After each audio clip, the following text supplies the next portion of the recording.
for the fourth largest city. But when she was doing this, it was kind of difficult for her to adjust to a new style and a new life.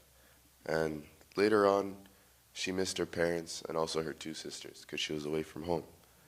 But then, she also struggled to adapt to her surroundings since Ecuador and Chile, yeah, they're the same in the South American continent, but they are very different in countries. For one thing, she found Ecuadorians' meals taste like very different. But in Chile, people ate light breakfasts like yogurt, breads, teas, and maybe even fruits. In Ecuador, breakfast is considered of more grainy like rice, beans, fried plantains, or things that'll fill you up more. So big Ecuadorians looked more like lunch for missionaries in Chile so that they could have times to meet and gather around because they realized that breakfast and lunch was a time where a lot of people gathered for servings. So there was a there's kind of like a mosquito and pests and everywhere that she didn't adjust to as well. That wasn't in Chile, that was in Ecuador. But it wasn't helpless. Like she was praising, she was having fun. She felt like it's the least she could do to adjust. And the climate was also so different. But she was used to Chile being very, very hot and humid and dry with cold winters. But Ecuador was always tropical and nice and high rains and very humid. But then, as the weeks passed, Maria began to kind of adapt to her new surroundings, and she started to see the love and love serving God for others.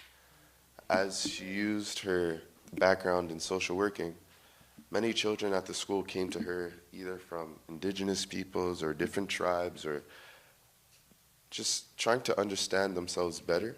And even indigenous men dyed their hairs for reddish orange and horizontally stripped black and white skirts.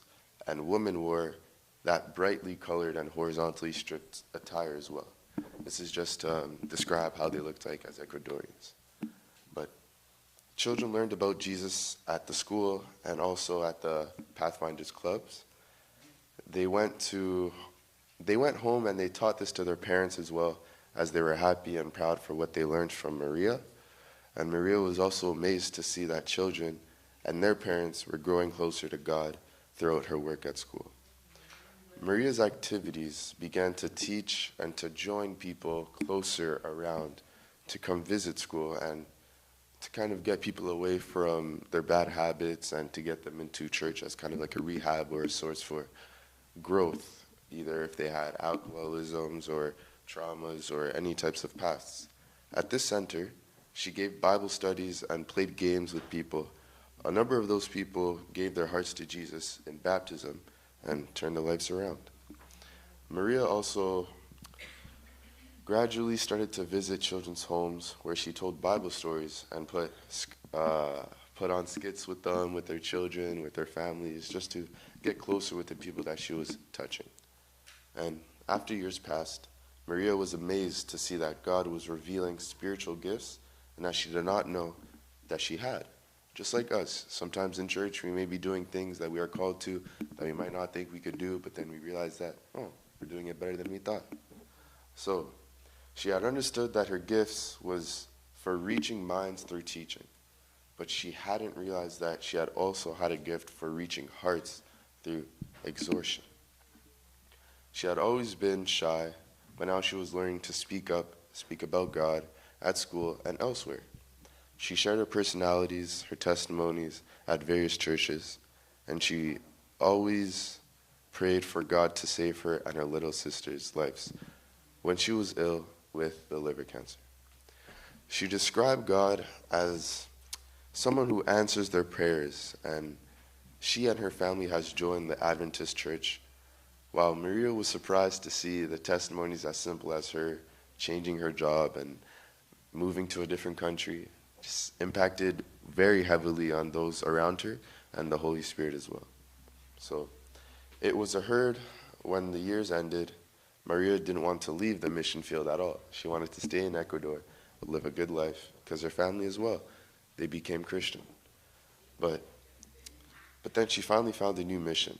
After returning to Chile, she was offered a job as a student council teacher in Chile at the Adventist University, which was the biggest Adventist university in Chile.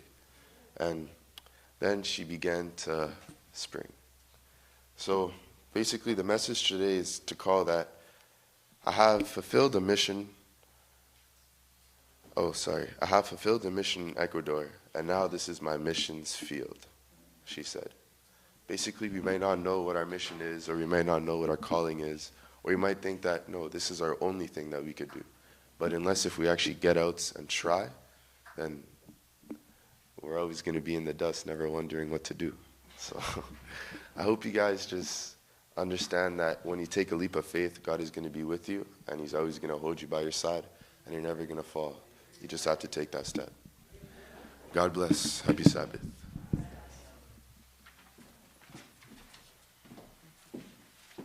Thank you, David, for this mission story. We heard nice, beautiful story from Maria.